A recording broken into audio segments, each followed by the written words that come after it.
Всем привет! Сегодня поговорим о нижнем старте в Голубицкой, так что поехали! Разберем особенности нижнего старта. Зона старта у нас выделена зеленой областью, соответственно находится здесь. Необходимо проделать путь снизу вверх, чтобы прийти в зону старта. Какие еще есть здесь особенности? Зона динамика у нас выделена желтым. И, соответственно, красным выделены опасные зоны. Прошу обратить внимание на маленькую красную зону. Это труба. Много крыльев уже повесили на эту трубу и приблизительно столько же порвали. Важно понимать то, что при входе в зону динамика у нас крыло перестает быть стабильным и начинает нас гулять по тангажу вперед-назад, либо по крену. Справа налево, слева направо. Когда мы пришли в зону старта, стартовая траектория у нас будет примерно такая.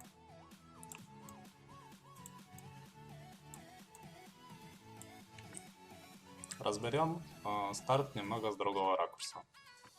С данного ракурса место старта у нас находится здесь. Зона динамика у нас выделена желтыми областями. Соответственно, в данной точке у нас крыло максимально нестабильно, потому что у нас позади динамик находится, впереди у нас динамик. Соответственно, крыло у нас активно будет гулять по тангажу, то есть вперед-назад. И необходимо будет компенсировать, соответственно, эту раскачку. Опасные зоны у нас выделены красным. Соответственно, опять же, прошу обратить внимание на трубу. Соответственно, по склону мы поднимаемся сюда, до места старта, центрируемся под крылом. Дальше мы разбегаемся в данную сторону и стартуем.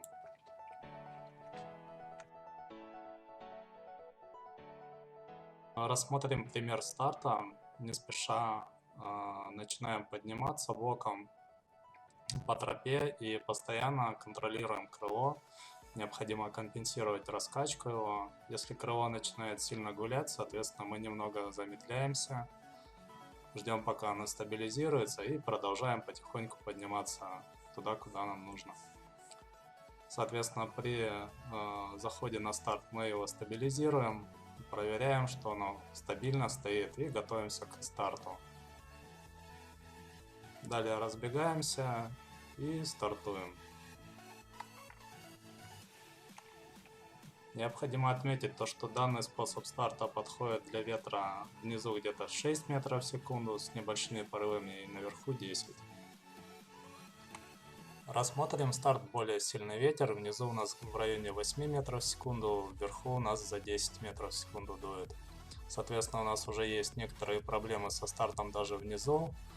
Тем не менее, стартовать можно в таких условиях. Особенности этого старта в том, что нам нет необходимости подниматься наверх, необходимо подойти осторожно к склону и пропампить крыло.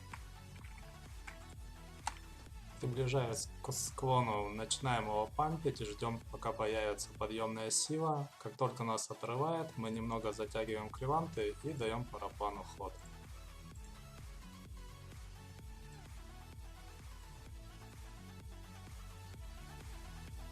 Рассмотрим следующий пример. Все то же самое. Находимся в зоне динамика. Чуть-чуть вперед оттолкнулись, пропампили крыло и полетели.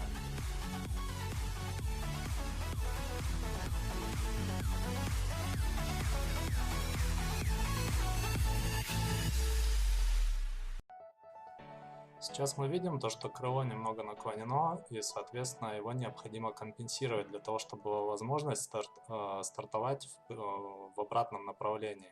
Если стартовать именно убегая вперед, соответственно, там большая зона турбулентности из этих кустов, из-за раздевалки, и, соответственно, здесь уже зона большого динамика, так называемого. Соответственно, крыло будет намного интенсивнее раскачиваться по тангажу. Давайте рассмотрим данный пример.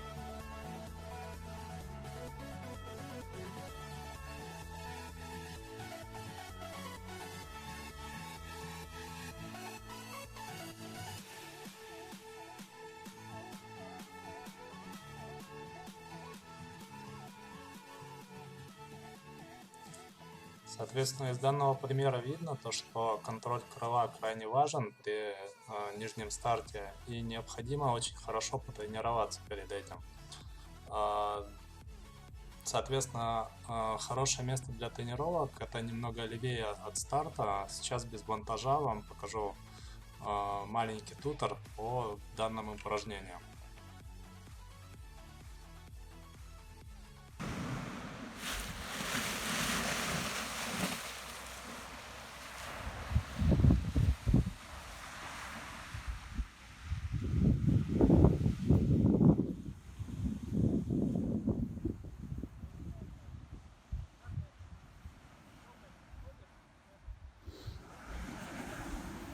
Подойду.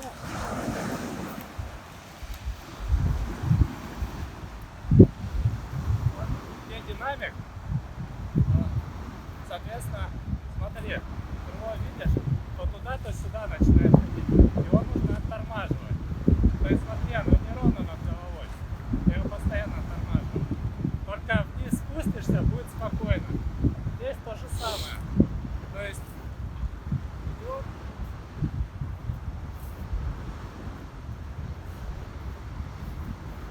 Подходим, здесь опять динамик. Видишь, крыло вперед. Сюда подойдешь, крыло будет еще сильнее гулять. Соответственно, у тебя варианты только улететь. А это там.